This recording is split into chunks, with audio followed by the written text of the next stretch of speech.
자, 안녕하세요. 텍스트 마이닝 공부하고 있고요. 자, 우리는 지금 현재 챕터 7의 토픽 모델링 얘기하고 있습니다. 총 5가지 동영상으로 이루어져 있고요. 자, 오늘 그 두 번째 동영상 이제 시작합니다. 자, 지난 시간에 우리가 토픽 모델링이 뭐 하는 거다. 그래서 이제 LDA라는 방법, Latent Dilution Allocation을 사용한다. 그래서 이것의 구조가 어떤 건지에 대한 아주 기본적인 얘기를 했는데, 오늘은 조금 좀 더 실체를 알아보는 그 원리에 대한 설명을 좀 하도록 하겠습니다. 자, 지난 시간에 제가 예고했던 그 그림이죠. 자, 그래서 먼저 요 오른쪽 요 위에 있는 그림을 통해서 대략 이제 뭐 어떤 질문들을 우리가 가지고 있느냐 이렇게 얘기를 했는데요. 자, 그래서 수학적으로 이제 이걸 설명할 때 이제 밑에 있는 이런 그림을 쓰는데, 자, 오늘은 요 하나하나에 대해서 조금 한번 살펴보도록 하겠습니다. 자, 먼저 이 캐피탈 D의 의미인데요. 이 커다란 박스, 여기 지금 커다란 박스를 쳐놓은 게 모든 다큐먼트의 모임이다. 자, 이걸 상징하고 있어요. 거기에는 캐피탈 D 개의 다큐먼트가 있다. 자, 이런 얘기고요. 그 안에 여기 캐피탈 N이 있는데, 자, 그 중에 어느 한 다큐먼트가 있어요. 어느 한 다큐먼트 안에는 총 캐피탈 N 개의 워드로 구성되어 있다. 자, 이런 얘기고요. 자, 여기 캐피탈 K는 이 전체 다큐먼트를 보니까 거기는 총 캐피탈 K개의 토픽들로 구성되어 있더라. 이 콜퍼스 자체가 아주 많은 문서인데 거기는 총 캐피탈 K개의 토픽들이 들어있다 라는 얘기고요. 그 중에 이 phi of K가 각 토픽별 워드의 분포. 자, 이게 오른쪽 위에 그림에서 제가 이 전체 콜퍼스에 이 문서가 여러 개 있는데, 이 콜퍼스에는 총 그러니까 여러 개, 총 캐피탈 K 개의 토픽이 있다. 그래서 토픽이 있는데, 이 각각의 토픽마다 단어들의 분포가 있다라고 이렇게 얘기를 했었어요. 단어들의 확률 분포가 있을 거다. 있을 거다. 그러니까 여기에 예를 들어서 이 단어들의 확률 분포를 나타내니까 요거는 이제 phi sub 1 첫 번째 토픽, 얘는 phi sub 2, phi sub 3, phi sub 4 이렇게 있는 거예요. 그래서 1, 2, 3, 4를 이제 small k라고 나타내었고요. 자, 그래서 여기를 이제 다 그냥 같이 phi sub k라고 나타내면, 이 phi sub k가 나타내는 것은 각 토픽별로 워드의 분포가 어떻게 되어 있는가에 대한 정보를 나타낸다. 예, 그러니까 이게 랜덤 베리어블이죠. 각각의 토픽에 어떤 확률 분포를 가지고 있는가를 나타내는 랜덤 베리어블, 확률 변수다. 자, 이런 얘기고요. 자, 그다음에 앞에 있는 세타 sub d는 제가 요 확률 분포, 그러니까 첫 번째 다큐먼트에 들어있는 요 확률 분포를 세타 sub d, 즉 스몰 d 번째 다큐먼트란 얘기죠. 총 캐피탈 D 개의 다큐먼트가 있는데, 그 중에 어느 특정한 다큐먼트, 스몰 D 번째 다큐먼트가 가지고 있는 토픽의 분포죠, 이게. 그 토픽의 분포, 즉 각 다큐먼트별 토픽의 분포를 나타내는 랜덤 베리어블이 세타다. D 번째 다큐먼트에 들어있는 토픽의 분포를 나타내는 랜덤 베리어블이다. 자, 이 세타가 그것을 의미합니다. 자, 지금 이제 자세히 몰라도 좀 이따가 이제 좀 예를 보여줄 거니까 일단 요 노테이션이 뭘 의미하는지를 조금 기억하면 좋을 것 같아요. 자, 그 다음에 이 화살표는 이제 어떤 영향을 나타내는데, 제가 이때 뭐라 그랬냐면 요 확률 분포가 디리슐레 프로바빌티 디스트리뷰션을 이용하고 파라메타가 알파라는 것을 정해줘야지만 결정난다 그랬어요. 그래서 이 알파에 의해서 그 확률 분포가 결정이 나게 된다. 뭐 이런 의미예요. 아까 요 위에 있는 phi sub k도 디리슐레 probability distribution을 사용하는데, 거기에는 베타라고 하는 파라메타가 있어야지 정의가 된다. 그래서 여기 이제 베타가 있어서 요쪽으로 영향을 미치고 있다. 자, 요런 그림이 이제 되는 거죠. 자, 그다음에 그래서 이 하나의 다큐먼트 안에는 여러 가지의 그 토픽들이 있다 그랬는데, 그 토픽이 먼저 선정이 되어야지 거기에서 단어를 뽑아낼 거 아닙니까? 우리가 지금 그렇게 가정을 하고 있는 거죠. 즉 D번째 다큐먼트에서 어느 특정한 즉 스몰 n번째 단어 어느 특정한 단어가 과연 어느 토픽에서 나왔냐. 아까 우리가 여기서 Z라고 우리가 표현했던 거예요. 자, 이 Z가 뭐 멀티노미알 디스트리뷰션을 따르고 이 세타스 오브 D가 정의가 되어야지만 그 어느 토픽이 선택되었는지가 결정이 된다고 했는데 즉 요런 어떤 토픽이 어떻게 선정이 되는가에 대한 정보가 이 Z에 들어있는 거예요. 자, 그래서 추출된 토픽을 이제 Z라고 표현한다. 추출된 토픽을. 즉 세타스 오브 D라고 하는 디리슐렛 프로바빌티 디스트리뷰션에서 어느 토픽이 선정이 되어야지만 거기서 다시 단어를 뽑을 거 아닙니까? 그래서 결국은 추출된 토픽이 바로 Z다. 그럼 토픽이 뽑혀지고 그 토픽에서 단어가 뽑히는 거겠죠. 그래서 D번째 다큐멘트에서 N번째 워드가 이 Z란 토픽에서 뽑힌 거예요. Z란 토픽에서 단어가 하나 뽑혔다. 그래서 우리 눈에 워드가 보이는 것이다. 이런 얘기죠 지금. 이 워드가 보인다. 이게 이제 스몰 n번째 워드인 거예요. 특정한 단어다. 어느 다큐먼트에 어느 특정한 워드 W가 뽑혀진다. 자, 그러면 이제 노테이션 설명을 다 했습니다. 자, 그래서 이렇게 해서 결국은 다큐먼트에 있는 워드가 우리 눈에 보이는 거예요. 자, 그래서 이것은 일종의 확률 분포로도 이것을 나타낼 수 있다. 그래서 지금 여기 네 가지 phi, 세타, z, w 이게 다 결정이 나야지 이것의 확률이 결정나는 거죠. 그러니까 지금 우리는 이제 어떻게 할 거냐면 내 눈에 어떤 다큐먼트에 그 단어들이 보인다는 얘기는 단어가 보인다는 걸 알았으니까 그러니까 어느 특정한 그 토픽의 단어의 분포, 그 다음에 그 다큐먼트의 어떤 토픽의 분포, 거기서 뽑힌 어떤 토픽, 거기서 뽑힌 어떤 단어, 그 확률을 최대화시키는 수학 모델을 만들려고 하겠죠. 그러니까 이런 확률 분포의 어떤 표기가 필요한 거예요. 그래서 이게 이제 결과적으로 조인트 프로바빌리티가 이런 식으로 이제 나타난다. 요거 좀 디테일한 얘기여서 좀 보기가 힘들긴 합니다만 정의는 그렇게 되어 있다. 자, 이렇게 이해하시면 됩니다. 자, 그럼 이제 조금 더 구체적으로 예를 볼게요. 아까 우리가 봤던 그 각 노테이션의 정의를 제가 그대로 놔뒀는데요. 자, 먼저 요 파트를 한번 볼까요? 각 다큐먼트의 토픽의 분포. 아까 이게 요거였죠. 요게 바로 세타스 오브 D가 디리슐렛 디스트리뷰션을 따르고 파라메타는 알파라 그랬어요. 저 알파가 정해져야지 저 확률 분포가 정의가 된다. 그래서 우리가 세타스 오브 D는 디리슐렛 프로바빌티 디스트리뷰션을 따르고 파라메타는 알파다. 그것의 PDF가 어떻게 돼 있냐? 자, 알파가 딱 정해지면 그 세타의 확률 분포는 이런 수학식으로 표현된다. 자세하게 몰라도 돼요. 제가 좀 이따가 나중에 디리슐렛 디스트리뷰션이 뭐 할 때 쓰는 건지를 다시 제가 설명할 텐데 일단은 어떤 수학식이 있다.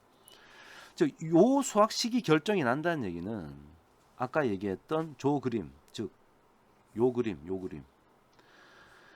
어느 특정한 다큐먼트에 토픽 1, 토픽 2, 토픽 3, 토픽 4가 있는데 요거 많이 나오고 작게 나오고 많이 나오고 이게 결정이 난다는 얘기죠. 이 그림이 이런 확률 분포가 결정이 난다는 얘기예요. 이 수학식이 있으면. 자, 그 얘기는 다시 말하면 D번째 다큐먼트, 즉 예를 들어 첫 번째 다큐먼트, 두 번째 다큐먼트, 세 번째 다큐먼트가 있는데 이게 첫 번째 다큐멘트니까 노테이션으로는 세타 1이 되겠지. 얘는 세타 2, 얘는 세타 3인데 D가 1, 2, 3로 바뀌는 거예요. 자, 거기에 이게 결정이 났다는 얘기는 예를 들어 하나만 봅시다. 하나만. 예를 들어서 두 번째 다큐멘트를 보자. 이 두 번째 다큐멘트가 두 번째 다큐먼트에 있는 토픽의 분포가 토픽 1, 2, 3, 4가 있는데 얘는 안 나타나고 얘가 되게 자주 나타나고 얘는 조금 나타나고 얘는 안 나타난다라고 하는 요 확률 분포가 결정이 나는 거예요. 뭔가 있겠죠. 우리는 잘 모르지만 신이 알고 있는 그 확률 분포는 있을 거라고요. 그래서 topic 2는 저런 확률 분포를 가진다라는 정보를 세타, 이 세타로 표현한 겁니다. 자, 그럼 요 정보가 일단 만들어질 거고요. 그 다음 요쪽 오른쪽 볼까요? 저 요게 뭐였죠? 여기에 있는 set phi sub k, k번째 토픽에 지금 요 얘기 하는 거예요. 요 얘기가 이게 또 디리슐레 디스트리뷰션의 파라메타 베타를 가진다 그랬어요. 즉 그 얘기가 어느 k번째 토픽에 있는 워드의 분포가 디리슐레 probability distribution을 가지고 그 probability distribution의 수학식은 또 이렇다. 베타가 정의가 되면 이 phi의 확률 분포는 요렇다. 이 얘기가 뭐냐? 예를 들어서 요 첫 번째 토픽을 가져오면 phi sub 1은 그죠? 디리슐레 디스트리뷰션 따른다는 이 얘기가 이게 지금 디리슐레 적었죠. 디리슐레 디스트리뷰션 따른다는 얘기가 결국 뭘 의미하느냐? 워드 1, 워드 2, 워드 캐피탈 N이 있는데 이게 이 토픽에는 요거는 거의 조금밖에 안 나타나고 요 단어가 많이 나타나고 요거는 조금 안 나타나고 요게 요 정도 나타날 것이라고 하는 확률 분포가 있어야지. 있겠죠. 신이 알고 있는 그런 확률 분포가 있을 거라고. 예를 들어서 첫 번째 토픽이 이게 이제 토픽 1에 대한 얘기인데 이 토픽 1이 예를 들어서 뭐 종교에 대한 얘기다. 종교에 대한 얘기인데 그러면 예를 들어서 뭐 지저스라고 하는 단어가 되게 자주 나올 가능성이 있죠. 혹은 부다라고 하는 단어가 되게 자주 나올 가능성이 있다. 근데 거의 안 나타나는 단어는 뭐 어떤 거냐면 뭐 예를 들어서 뭐 모르겠어요. 좀 거리가 먼 단어 뭘 선택할까요? 뭐 도그라는 단어는 잘 안 나타난다. 뭐 이런 확률 분포가 있다는 거죠. 그러니까 그런 확률 분포가 있을 것이다. 우리가 생각하는 거예요. 그래서 그것을 확률 분포를 만들어내는데 자 이거예요. 토픽 1, 2, 3, 4가 4개가 있으면 이제 이게 토픽 1이니까 phi sub 1, 얘는 phi sub 2, phi sub 3, phi sub k가 있는데 거기에 있는 단어가 워드 1, 워드 2 뭐 여러 개 워드 캐피탈 N까지 있겠죠. 예를 들어 5개의 단어가 있다면 이 중에 예를 들어서 토픽 3를 한번 봅시다. 토픽 3에는 이 토픽 3는 요 단어가 제일 자주 나타나고 워드 3가 그 다음에 얘가 좀 많이 나타나고 얘가 제일 잘 안 나타나고 뭐 이런 식의 정보. 특정 토픽에 자주 나타나는 단어가 무엇이냐. 자 이것이 분명히 정의가 되어 있을 것이다. 그래서 우리 이제 결과적으로는 우리 눈에 특정한 다큐먼트에 특정한 단어가 보이는 것일 것이다. 이렇게 지금 가정을 하고 있는 거예요. 지금 가정들에 대한 얘기를 하고 있어요. 좋습니다. 자, 그 다음은 요 파트를 한번 볼까요? 자, 요 파트는 아까 제가 얘기했던 여기 얘들이 어떻게 결정나는가 이거를 이제 Z라고 표현한다 그랬고 얘가 멀티노미알. 자, 멀티노미알 디스트리뷰션이 뭔지도 지금 여러분 잘 모를 텐데 이거 좀 이따가 제가 뭔지 나중에 다시 설명할 거예요. 그래서 확률 분포라는 게 있다. 자, 확률 분포라는 게 있다. 멀티노미알 디스트리뷰션도 PDF가 이제 이렇게 선택된다. 즉 요러한 확률 분포에서 여기서 뭔가 뽑혀 나온다는 얘기지. 어떤 토픽, 빨간색 토픽, 노란색 토픽, 파란색 토픽. 그게 토픽이 먼저 토픽이 뽑히고 그 토픽에서 단어가 뽑히는 거니까 먼저 토픽이 뽑혀야 된다. 추출된 토픽이라 그랬잖아요. 이 추출된 토픽, 어떤 토픽이 뽑힐지는 이 세타에 의해서 결정난다는 거지. 요게 먼저 결정이 나에 있어야지 거기서 어떤 게 뽑힐 것인가가 결정이 나는 거니까. 자, 그래서 이제 요 빨간색 박스라고 표현했는데, 자, 요 얘기는 무슨 얘기냐? 이 그림상으로 보면 이거예요. 자, 예를 들어서 어느 특정 다큐먼트에 자, 첫 번째 다큐먼트에는 우리 눈에 보이는 거는 워드들이 보이지만 이 워드들이 어느 특정한 토픽에서 나왔을 거라고. 그죠? 그래서 이 워드들이 어떤 토픽에서 이 워드가 나왔고 어떤 토픽에서 이 워드가 나왔고 어떤 토픽에서 이 워드가 나왔을 것이다라고 하는 요 결정이 분포가 있을 거란 말이에요.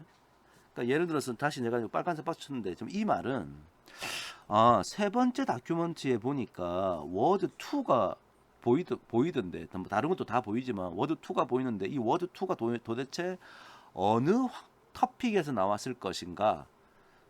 두 번째 토픽에서 나왔다라는 이 정보가 바로 Z가 가지고 있는 정보라는 거예요. 그래서 요거 전부 다 이게 Z가 가지고 있는 정보인데 우리는 이제 그런 게 정의가 되어 있을 것이다.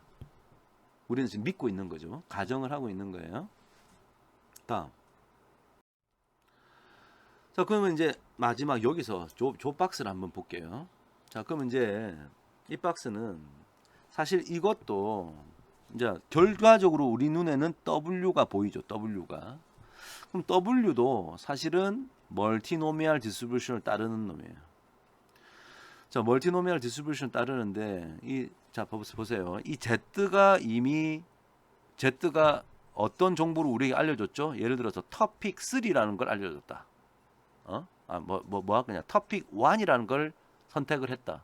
그럼 토픽 1에는 워드 1, 워드 2 많은 단어들이 있는데 이 각각의 가중치가 다 표현되어 있을 거 아닙니까? 그럼 여기서 내 눈에 보이는 이 W는 도대체 어떻게 결정이 났느냐? 그것은 아까 우리가 여기서 얘기했던 phi sub k, 즉 첫 번째 토픽의 단어들의 분포에 의해서 결정이 날 거 아니에요? 그죠? 즉 요 Z에 대한 정보와 phi sub k에 대한 정보가 합쳐져야지만 내 눈에 W가 눈에 보이게 되는 거겠죠. 자, 그걸 지금 표현하려고 하는 거예요. 자, 그래서 그 PDF W가 나타난 이 확률은 Z가 결정이 나야 되고 토픽 안에 있는 워드의 분포 phi가 결정이 나면 결정이 날 겁니다. 그래서 수학적으로 뭐 또 수학식을 가지게 되는데 그림으로 나타내면 자, 먼저 Z에 대한 얘기를 보죠. 자, 이게 이제 그래요. 아까 우리 자, 요거는 세타인데 자, 세타 여기서 세타 sub D 만약에 세타 첫 번째 문서라고 하자. 그럼 첫 번째 문서는 요 정보를 갖고 있다 그랬죠. 요 정보. 그게 이제 요 정보였지 않습니까? 거기서 Z가 결정났지. 자, 여기서 Z가 결정났는데 예를 들어 Z가 요게 확률이 제일 높네. 그래서 토픽 1이 결정났다고 하자. 토픽 1이 결정이 났다고 하자. 그 얘기가 요 놈이 결정났다는 얘기야. Z가. 그럼 저 놈이 결정이 나면 그 다음에 내 눈에 보이는 워드는 어떤 것에 의해서 결정이 났느냐? 요 놈에 의해서 결정이 날 거라고. 그죠?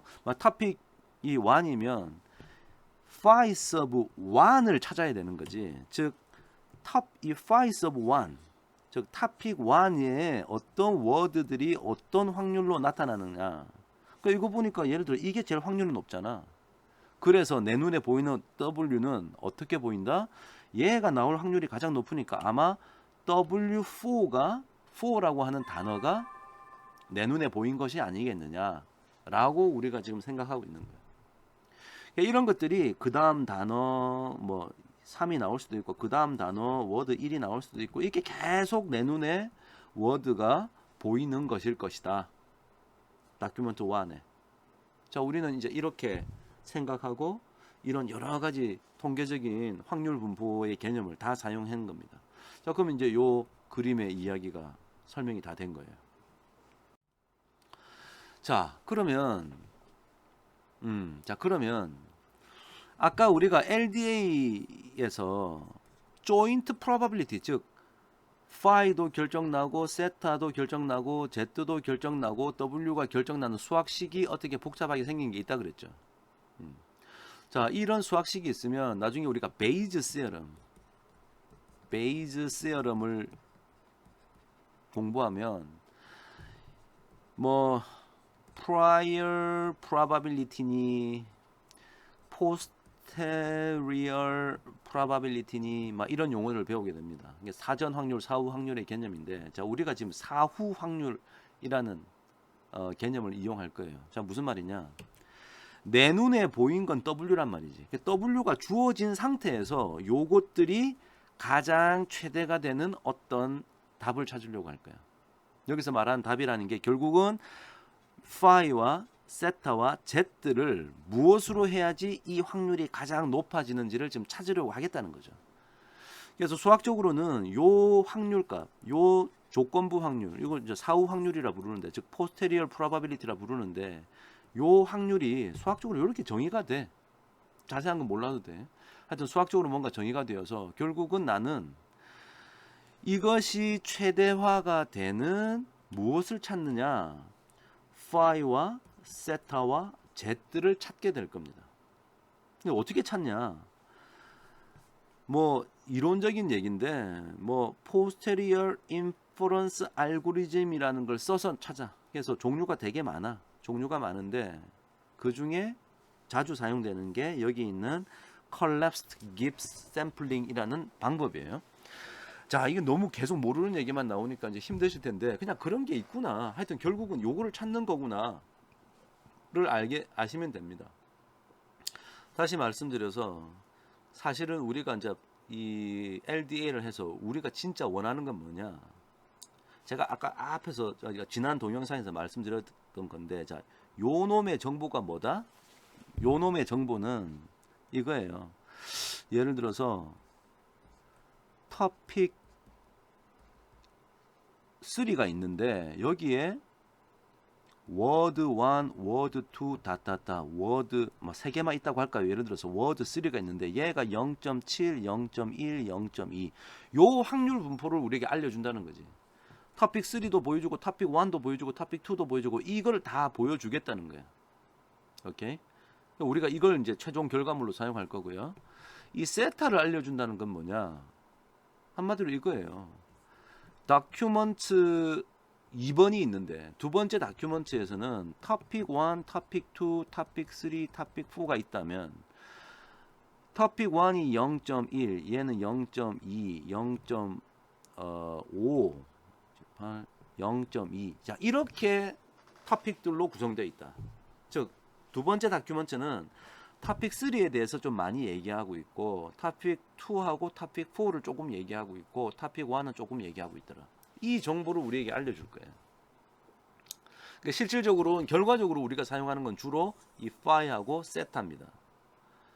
Z는 아까 앞에서 말씀드렸다시피 어떤 토픽이 선정되어서 거기서 내 눈에 단어가 다시 뽑혔는지를 결정 날라 그러면 Z가 결정 나는 거고, 실질적으로 LDA에서 최종 아웃풋으로 우리가 사용할 것은 요 phi에 대한 정보와 세타에 대한 정보, 자, 요 두 개가 우리가 실질적으로 practically 우리가 실무적으로 사용하게 된다.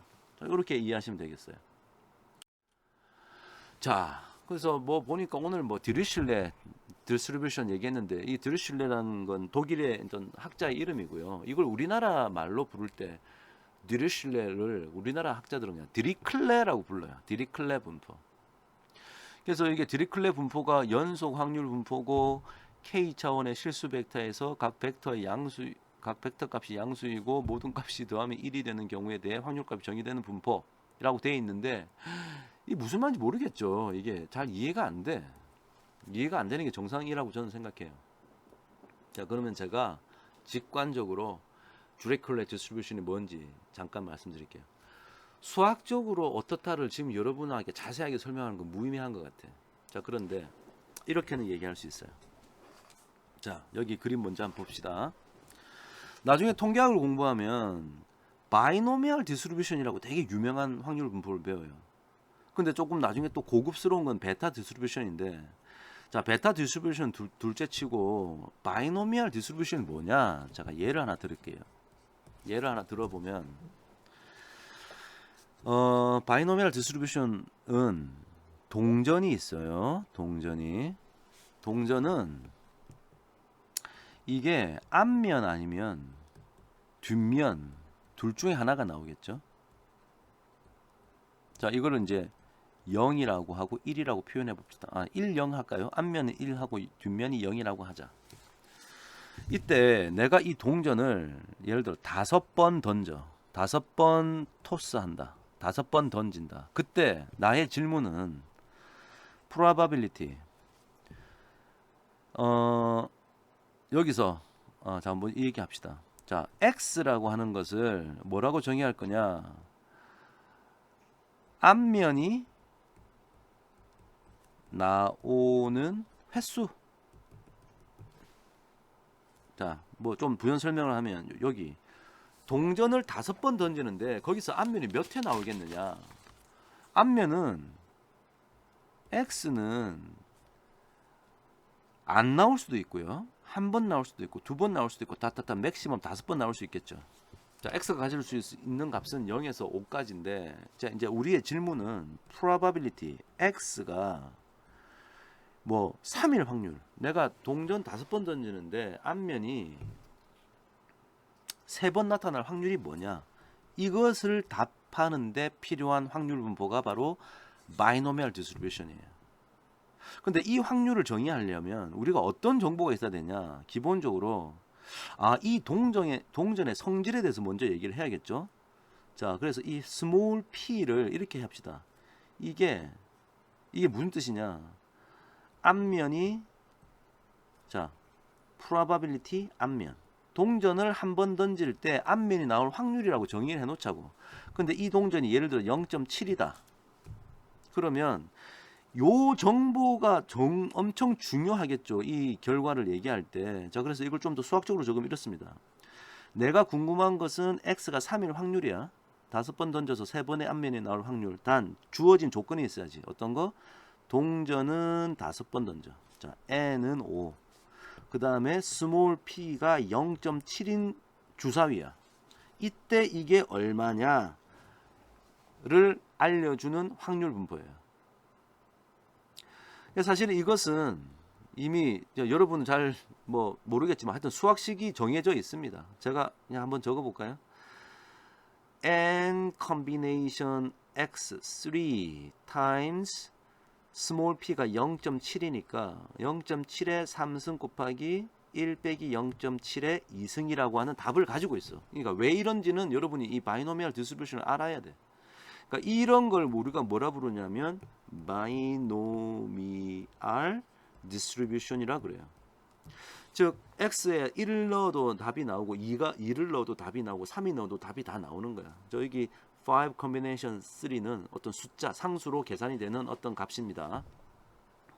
자, 이게 다 구할 수 있어. 자, 이게 바이노미얼 디스트리뷰션이야. 자, 그래서 이 위에 있는 그림은 무슨 말이냐면 자, 이 스몰 p 앞면이 나올 확률이 주어져 있으면 그때 물론 이제 n도 주어져 있겠죠. 그때 앞면이 나올 확률이 앞면이 몇 개라는 것이 결정이 된다는 얘기야. 그죠? 동전 자체의 성질 스몰 p가 있으면 이번에 내가 x가 몇 개 나올 확률을 알 수 있다. 스몰 p가 0.7이면 이게 3일 확률을 알 수 있다는 뜻으로 제가 이 그림을 이렇게 그렸어요. 바이노미얼 디스트리뷰션을 이용해서 요 확률을 구할 수 있다. 자, 이게 바이노미얼 디스트리뷰션인데 베타 디스트리뷰션은 이게 뭐냐면은 여기다 줄을 쭉 긋고 이번에는 거꾸로예요. 아니 사실은요. P가 0.7일 때 X가 3이 나올 수도 있지만 얘가 0.2가 돼도 3이 나올 수는 있거든. 그럴 수도 있잖아요. 다만 그 확률이 어떻다, 뭐 크다 작다가 다를 뿐이지 이게 0.7일 때 3이 나올 확률이 크다 작다, 뭐 이게 0.5일 때 X가 3일 나올 확률이 크다 작다, 뭐 이렇게 영향을 미치겠지만 하여튼 바이노미얼 디스트리뷰션에 의해서 이것이 주어지면 x가 3일 확률을 구할 수 있을 겁니다. 자, 근데 베타 디스트리뷰션은 그건 뭐냐면 좋아, 이번에 x가 3이 나왔어. 내 눈에 보이는 건 x는 3이야. 그때 스몰 p가 0.7일 확률이 얼마겠냐 이걸 물어보는 거예요. 다시 말하면 자, 바이노미얼 디스트리뷰션은 이 질문에 답하는 거고 베타 디스트리뷰션이라는 것은 다시 베타 디스트리뷰션이라는 것은 뭐 어떤 질문에 답을 하고 싶으냐면 probability, 예를 들어서 n을 5번 던졌는데 이번에 내 눈에 보이는 앞면이 나타난 횟수가 3이야. 이거를 보고 이 스몰 p가 0.71 확률이 얼마냐 이거를 답하는데 도움을 주는 게 베타 디스트리뷰션이에요. 이걸 구할 수도 있고 뭐 p 스몰 p가 뭐 0.11 확률도 구할 수 있고, 자 이런 걸 알려주는 게 베타 디스트리뷰션이다. 자 이해되죠? 그래서 제가 이 화살표를 이쪽에서 이쪽으로 던졌잖아. 그래서 요런 관계를 통계학에서 뭐 이 또 전문 용어인데 켤레 분포라고 합니다. 켤레 분포. 켤레 뭔가 좀 짝이 지어져 있죠. 켤레 관계에 있다. 뭐 이런 얘기를 하는데 컨주게이트 영어로는 뭐 컨주게이트 이게 어려운 얘기예요. 자 이거 보지도 마세요. 하여튼 뭐 그런 관계에 있다라고 하는 이런 통계학적인 이론이 있습니다. 오케이? 자 그러면 이제는 자 요까지 일단 얘기하고요. 자 다음 슬라이드에서 제가 좀 이제 진짜 좀 이따 디리슐레 디스트리뷰션을 좀 얘기를 해볼게요. 자 방금 우리가 이 바이노미얼 디스트리뷰션과 베타 디스트리뷰션의 관계에 대해서 얘기했어요. 그래서 바이노미얼 디스트리뷰션과 베타 디스트리뷰션은 서로 켤레의 관계에 있다. 뭐 이런 얘기를 했는데 사실은 이것에 일반화된 얘기가 이제부터 볼 멀티노미얼 디스트리뷰션과 디리슐레 디스트리뷰션과의 관계예요. 자, 아까 왼쪽에 얘기할 때는 제가 동전을 예를 들었잖아요. 동전은 앞면 아니면 뒷면 두 가지밖에 경우가 없어. 그래서 1 아니면 0 이런 경우였어요. 자, 그런데 이번에 볼 것은 예를 들어 주사위는 어떤 게 나올 수 있어요? 1, 2, 3, 4, 5, 6이라고 하는 주사위가 있겠죠. 그러니까 6이라고 하는 숫자가 나올 수 있는 거죠. 우리가 왼쪽에 여기서 아까 스몰 p를 뭐라고 정의했냐면 probability 앞면이 나올 확률. 요렇게 정의했지 않습니까? 자, 그럼 이 오른쪽 스토리에는 이제는 이 p 여기 왼쪽에서 p를 앞면이 나올 확률이라 그러면 그럼 뒷면이 나올 확률은 얼마겠어요? 뒷면이 나올 확률은 1 마이너스 스몰 p이기 때문에 이런 관계에 있기 때문에 우리는 p 하나만 필요했던 거지. 하나만 있으면 앞면이 나올 확률, 뒷면의 확률을 다 표현할 수 있거든. 근데 이제 주사위는 1에서 6까지잖아. 그러면은 우리가 어떻게 이 하나하나가 나올 확률을 해야 되냐면 스몰 p1, 스몰 p2, 스몰 p5까지 표현을 해야 스몰 p6는 1에서 스몰 p1 더하기 더하기 스몰 p5까지 이렇게 지금 정의가 될 거 아닙니까? 그죠? 아니 뭐 이렇게 해도 되고 아니면 뭐 그냥 이렇게 정의하셔도 돼요. 자, 스몰 p1은 probability 주사위를 던졌는데 이게 1이 나올 확률. 얘는 주사위를 던졌는데 2가 나올 확률. 이렇게 다 정의가 되어 있어야겠죠? 주사위를 던졌는데 6이 나올 확률. 즉, 요 정보가 다 필요한 거야. 요 정보가. 자, 그래서 멀티노미얼 디스트리뷰션은 바이노미얼 디스트리뷰션의 일반화된 형태예요. 자, 결국은 우리가 지금 궁금해하는 건 뭐냐? 질문, probability 1이란 숫자가 나올 확률을 x1 1이란 주사위를 던졌는데 자 이렇게 내가 왼쪽에 공부했으니까 이제 바로 적을게요. 주사위를 5번 던졌는데 이 P1이 0.5고 P2가 뭐 0.1이고 뭐 있을 거 아닙니까? 이렇게 P6가 0.1이다. 요런 주사위를 던졌을 때 첫 번째 그러니까 1이라고 하는 주사위를 던졌는데 1이라고 나오는 숫자가 3번 나오고 x2, x3, x4, x5, x6, 6이라는 숫자가 이걸 다 더하면 몇 번 나오겠어요? 토탈 5번이니까 0, 0, 0, 1, 1. 요런 확률을 물어보는 거야. 주사위를 5번, N은 5번 던졌는데 이 주사위가 어떤 특징이 있었냐면 1이란 나올 확률이 0.5고 2가 나올 확률이 0.1이고 다다다 하다가 6이 나올 확률이 0.1인 주사위였어. 그것을 던졌을 때 1이라는 숫자가 진짜 3번 나오고 다른 건 0, 0, 0 나오고 5라는 숫자, 6이라는 숫자가 각각 한 번씩 나올 확률이 무엇이냐에 대한 답을 알려주는 것이 이게 멀티노미얼 디스트리뷰션이에요. 멀티노미얼 디스트리뷰션.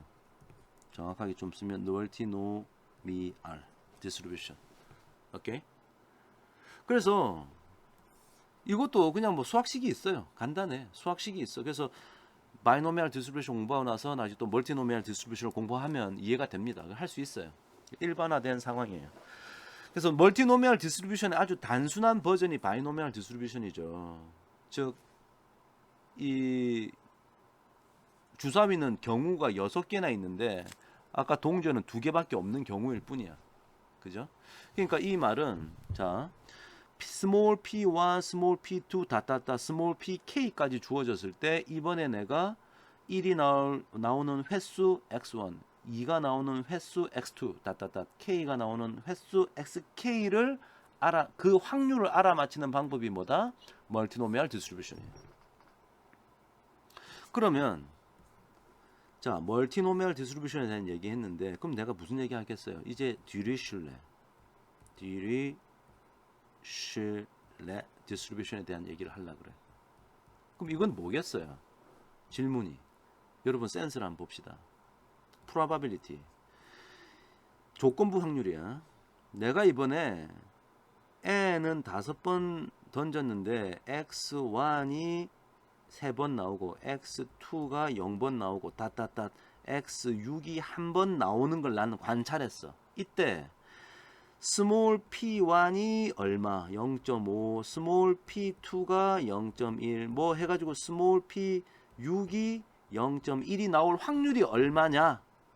자, 아까도 이 확률을 알고 싶었던 거고, 이번에도 이 확률이 알고 싶을 때 사용하는 확률 분포가 바로 디리슐레 디스트리뷰션이다. 그래서 지금 거꾸로 이렇게 화살표를 그어 놓은 거예요. 즉 멀티노미얼 디스트리뷰션과 디리슐레 디스트리뷰션은 서로 켤레 관계에 있다. 자, 이렇게 얘기가 되는 거죠. 자, 자세한 수학적인 정의는 지금 뭐 여러분 해도 이해가 안 될 거고 저도 뭐 이렇게 깊게까지 통계학 공부할 때 얘기를 안 했는데 무엇을 위해서 이런 것들이 존재하는가 정도는 이해하면 좋겠다. 저는 좀 그런 얘기를 하고 싶은 거예요. 자, 그래서 우리가 방금 제가 바이노미얼 디스트리뷰션과 베타 디스트리뷰션의 관계, 그 다음에 방금 제가 멀티노미얼 디스트리뷰션과 디리슐레 디스트리뷰션의 관계에 대해서 말씀을 드렸는데요. 사실은 이 디리슐레 디스트리뷰션이 사실은 이제 우리가 바로 이 텍스트 마이닝에서 문서의 토픽 분포가 디리클레 분포를 따른다고 우리가 가정을 하고 있기 때문에 제가 지금 이 얘기를 꺼낸 거야. 자, 그럼 이게 뭐냐? 이 정보는 뭐냐? 첫 번째 워드가 몇 번 나타나고 두 번째 워드가 그 다음에 K번째 워드가 내 눈에 몇 개 이 문서에 보이더라. 자, 그러면 첫 번째 단어가 나타날 그 확률, 두 번째 단어가 나타날 그 확률, 세 번째 나타날 확률이 얼마일 그 확률이 얼마냐? 그것을 발견하는데 디리슐레 디스트리뷰션 쓴다는 거예요. 자, 그래서 제가 밑에 해놓은 거는 여러분 자세히 보라고 해놓은 게 아니고 바이노미얼 디스트리뷰션, 베타 디스트리뷰션의 어떤 수학적인 정의가 이렇게 돼 있고 멀티노미얼 디스트리뷰션, 디리슐레 디스트리뷰션의 수학적인 정의가 이렇게 되어 있다. 그래서 너무 복잡하니까 그냥 여러분 볼 필요는 없을 것 같아요. 하여튼 수학적으로는 그런 게 정의가 되어 있다. 자, 그 정도 이해하시면 되겠어요. 자, 우리가 이제 요 그림도 이해했고 요 그림도 이제 이해를 했는데 자, 다시 정리를 좀 해볼게요. 자, 우리가 이제 파이썬으로 요 토픽 모델링을 해야 되니까 자, 먼저 우리가 사실 결론적으로 우리가 원하는 것은 요거하고 요거를 원하고 있는 거예요. 첫 번째, 문서에 따른 토픽의 확률 분포. 이걸 알고 싶은 거지. 자, 이게 이 밑에 있는 그림에서 뭐지? 바로 이거지, 이거. 이게 뭐였죠? 세타 of D. 듀레슐레 디스트리뷰션 따른다 그랬지? 듀레슐레. 파라메타는? 듀레슐레. 이거는 알파라고 하는 파라메타에 의해서 결정나는 것이었다. 그 다음에 우리가 알고 싶은 게 뭐였냐면 얘들이었지. phi of k라고 나타나는 이것도 듀레슐레 디스트리뷰션인데 얘는 파라메타를 베타를 이용해서 나타낸다 그랬어. 자, 그 얘기가 세타는 얘지, 얘. 세타가 알파에 의해서 영향을 받지. 요 얘기. 자, 먼저 첫 번째 요구를 나는 궁금해하는 거야. 자, 그래서 전체 말풍치를 관통하는 토픽들이 있으면, 자, 요 그림 말하는 거지. 요거. 문서는 공통적인 토픽들이 다양한 비중으로 결합된 거. 그죠? 그 가정을 가지고 있죠. 전체 문서가 캐피탈 D개가 있다. 전체 문서는 캐피탈 D개. 요 캐피탈 D개가 있는 거죠. 그 중에 이제 세타라고 하는 노테이션을 써가지고 그 문서의 토픽 분포. 이게 바로 지금 여기 더 내가 말한 요거잖아요. 요것을 여기다가 지금 설명하고 있는 거예요. 그러니까 듀레슐레 디스트리뷰션 따른다고 우리 가정하고 있고 알파에 의해서 결정이 된다. 알파에 의해서 결정되잖아요. 그죠? 자, 두 번째. 우리가 두 번째 알고 싶은 것은 각 토픽의 단어 분포를 알고 싶은 거야. 그게 어떤 거지? 요거 얘기하는 거지, 요거. 다 토픽의 단어 분포. 지금 반대 방향 요렇게 할까? 요걸 알고 싶어요. 그게 지금 어디에 여기에 나타나 있는 거지. 그지? 이게 phi of k잖아요. 토픽은 그 토픽을 구성하는 단어들의 비중으로 표현된다. 아까 우리 계속 했던 얘기가 그 얘기죠. 총 토픽이 몇 개 있냐? 캐피탈 K개가 있다. 캐피탈 K개가 있다. 오케이? 캐피탈 K개가 있고 그 다음에 이 phi는 토픽의 단어 분포를 나타내는데 듀레슐레 디스트리뷰션을 따른다 그랬어.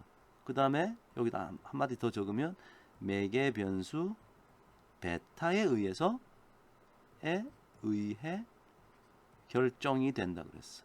이게 여기 있는 베타에 의해서 결정이 된 phi of k가 결정난다. 그 얘기를 했던 거예요. 즉 지금 이 얘기는 요 놈에 대한 설명이 되는 거죠. 그러니까 사실 우리는 저거 두 개 알고 싶은 거야. 결론적으로 말하면.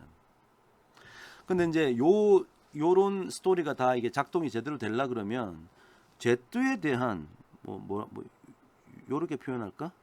Z에 대한 얘기가 결정이 또 나야 되는 거잖아요. 적어도 이제 랜덤 베리어블이니까 어떤 토픽이 뽑혔는지가 지금 정해져야지 거기서 단어가 뽑히는 거니까. 토픽이 먼저 뽑히고 거기서 단어가 뽑히는 거거든. 제가 지금 화살표 그린 것처럼. 그래서 내 눈에 단어가 보이는 거 아닙니까? 그래서 Z는 문서에 있는 단어 W가 속한 토픽에 대한 얘기지. 자, 즉 요 놈에 대한 얘기가 지금 여기에 지금 설명되어 있는 것이다. 거기서 이제 캐피탈 N개의 단어가 그 안에 이제 문서 안에 들어 있는 거예요. 자, 그래서 결과적으로는 우리가 이제 뭘 해야 되냐? 우리는 LDA라는 것을 실행을 하려면 K와 알파와 베타를 미리 정해줘야 돼. 즉 하이퍼 파라메터야. 자, 이거 좀 지울게요. 자, 여러분 다 노트 필기 했을 거라고 생각하고, 자, 요 어떤 알고리즘의 구조를 나타내는 이 그림에서 우리가 미리 정해놓고 하이퍼 파라메터로서 미리 정해놓고 시작해야 되는 건 뭐냐? 결국은 이 알파, 자, 밑줄 긋는 거, 이 베타, 이거를 미리 정해주고 그 다음에 이 캐피탈 K, 이 세 개를 정해주면 모든 게 다 작동이 돼요. 저 세 가지만 정해주면 나중에는 데이터를 가지고 이 LDA 알고리즘이 돌아간다. 그러니까 K, 알파, 베타 요 세 가지가 바로 하이퍼 파라메터다. 그래서 우리가 사용자가 가정하여서 값을 주고 일단 실행해야 돼. 그러면 여러분 질문이 생기겠지. 아, 그걸 내가 어떻게 알고 정하냐? 그래서 사람들이 좀 연구를 했어요. 어떻게 K와 알파와 베타를 정해주는 것이 좋냐 고민을 많이 했겠죠. 자, 그 얘기 좀 이따 할게요. 그래서 적절한 토픽수 K, 자, 이 적절한 토픽수가 캐피탈 K를 어떻게 정하고 알파, 베타를 어떻게 설정을 하느냐에 따라서 나중에 토픽 모델링의 성능이 달라져. 여기서 말하는 성능이라는 것은 사람이 잘 이해할 수 있는 거겠죠. 토픽 모델링을 했는데 막 사람이 해석하기 엉망진창이야. 그럼 성능이 안 좋은 거지. 근데 사람이 이해하기에 좋다 안 좋다를 주관적인 판단으로 맡길 수는 없죠. 그러니까 뭔가 수학적으로 또 정의가 돼야 되는 거야. 토픽 모델의 성능이 어떠냐에 대한 얘기를 어떻게 하느냐. 성능에 대한 척도를 학자들이 만들었어. perplexity와 topic coherence라고 하는 두 가지 척도를 사람들이 만들었어요. 그래서 우리나라 말로 혼란도와 응집도라고 하는 지표를 만들었는데 여기에 대한 얘기는 자, 좀 이따가 마지막 슬라이드에서 하도록 할게요. 자, 그래서 결론적으로 여러분 머릿속에 나는 이 코퍼스의 적절한 토픽의 개수 캐피탈 K, 결과적으로는 사실은 K를 여러 시도를 해봐야 되는 거야. 캐피탈 K를 뭐 3개도 했다가 4개도 했다가 5개, 6개, 뭐 20개, 30개 막 다 해보는 게 좋겠죠. 그 다음에 알파, 베타도 사실은 듀레이션의 디스트리뷰션의 공부를 좀 해보면 알파가 작아지면 어떤 토픽들이 어떻게 나오고 알파 뭐 베타의 값이 커지면 듀레이션의 디스트리뷰션의 특징이 어떻다 이런 얘기가 있는데 그거는 또 제가 얘기를 많이 해야 되니까 일단 나중에 뭔가 적절하게 선정하는구나. 근데 나중에 파이썬에서 적절하게 아마 선정해 주는 장치가 있겠죠. 자, 그걸 사용하면 좋겠습니다. 그 다음에 그것을 적정히 선정하면은 토픽 모델링의 성능이 달라진다. 여기서 말하는 성능은 사람이 잘 이해할 수 있는 정도를 말한다. 근데 그것을 주관적인 판단을 할 수 없기 때문에 객관화시킨 지표를 만들려고 했다. 그것이 perplexity와 topic coherence다. 자, 요까지 제가 얘기했어요. 자, 그래서 이제 LDA의 수행 프로세스를 사실은 이제 파이썬으로 패키지를 돌릴 텐데 그 안에서 돌아가는 어떤 알고리즘은 뭐 다음과 같다라고 사실은 이 collapsed gif sampling 알고리즘을 좀 설명하기 위한 건데 이게 너무 어려워요, 여러분한테. 잠깐 좀 말씀드리면 먼저 첫 번째 스텝 카운트 기반의 다큐먼트 텀 행렬을 생성한다. 즉 다큐먼트 별 단어들의 모임을 보여줘야 되겠지. 그 다음에 우리가 K를 설정한다 그랬죠. K를 설정하고 그 다음에 워드들을 임의의 각 워드들을 임의의 토픽을 최초로 활동한다. 각 워드들을 임의의 토픽에 최초로 활동한다. 그러니까 이게 안에 지금 내부 알고리즘인데 그 다음에 다큐멘트별 토픽의 분포 세타와 워드의 분포 파이가 결정된다. 제일 처음에 할 때는 이게 정답이 아니야. 근데 이거를 밑에 있는 빨간색 박스에 있는 것처럼 이걸 계속 이제 반복하게 될 거야. 반복하다가 안정적인 수준으로 수렴될 때까지 하다 보면 나중에 이제 그게 답이다 라고 말하는 것이 이 collapsed gif sampling인데 제목이 collapsed 보니까 뭔가 뭐 좀 빠지고 이런 빼낸다, 빠진다 이런 개념이 있는 것 같아요. 잠깐 봅시다. 특정 워드 하나를 추출하고 이 해당 워드를 제외하고 그러니까 이 collapsed란 말이가 이 collapsed란 말이 저 단어를 제외한다는 그런 개념이 있겠네요. 다큐멘트 토픽 세타와 파일을 재계산하고 출출되는 워드는 새로운 토픽에 할당해서 분포를 계산한다. 이게 좀 뭐 실질적으로 구체적으로 눈에 안 보이니까 좀 어렵긴 하지만 뭔가 하나를 빼고 나머지 가지고 계산한 다음에 다시 그것을 분포를 계산하고 또 다른 워드 추출하고 위에서 했던 거를 또 수행하고 위에 했던 걸 계속 반복 스텝 3, 4를 계속 반복적으로 수행하다가 언제까지 분포가 변경되지 않고 수렴할 때까지 계속 수행하다 보면 결과적으로 최종적인 세타하고 파이가 결정 날 것이다. 자, 이게 이제 우리의 최종 아웃풋이 되는 거예요. 자, 말로만 설명하니까 좀 어려운데 대충 이런 스토리가 흘러간다. 그 정도 알고 있어요. 자, 마지막 슬라이드인데요. 자, 그래서 이제 아까 모형의 평가를 하는 데 있어서 두 가지가 있다 그랬어. 혼란도하고 코히어런스, 응집도. 그러니까 이런 것들이 필요한 이유는 아까 우리가 캐피탈 K, 즉 토픽의 수 이것도 결정해야 되고 알파, 베타 이 결정해야 된다 그랬잖아요. 근데 이제 사실은 이걸 전부 다 다르게 막 우리가 여러 가지 시행착오를 거치듯이 해서 최적의 값을 구할 수도 있지만 주로 알파하고 베타는 권고되는 어떤 선택 좀 값들이 좀 있습니다. 요런 알파하고 요런 베타가 적절하다고 하는 게 있고, 사실은 이제 중요한 건 이 K예요. K. 그거는 이제 문서마다 다 다르니까, 이게 뭐 10개의 토픽이 콜퍼스에 존재하는지 30개의 토픽이 콜퍼스에 존재하는지, 자, 이거는 우리가 모르는 거잖아요. 그러니까 이걸 여러 가지 시도를 해서 다음 보시는 펄플렉스티하고 코히런스를 다 계산해 봐야 돼. 그래서 가장 좋은 걸 선택해야 되는데, 자, 먼저 펄플렉스티에 대한 설명부터 봅시다. 홀란도 펄플렉스티라는 것은 보통은 특정한 확률 모형이 실제로 관측되는 값을 얼마나 유사하게 예측해내는지를 평가할 때 사용한다. 확률 모형이 실제 관측하는 값을 얼마나 잘 예측해내는지 평가할 때 사용한다. 그래서 뭔가 좀 수학적인 공식이 있을 텐데 지금 수학 공식 사용 얘기 안 하려 그래요. 결과적으로 기억해야 될 것은 이 값이, 아니 펄플렉스티가 혼란스러우니까, 혼란스러운 건 작으면 작을수록 좋겠지. 그래서 작은 값이 좋은 것이다. 일단 이걸 좀 기억하면 좋겠어요. 작을수록 좋다. 오케이? 혼란스러운 것이 작을수록 좋다. 다음 두 번째, 자, 응집도, 코히어런스라고 불리는 이 응집도라는 것은 각 토픽에서 상위 비중을 차지하는 단어들이, 토픽마다 단어들이 있을 텐데 이게 얼마나 유사한지를 나타내는 척도다. 코히어런스, 응집도라고 표현했네요.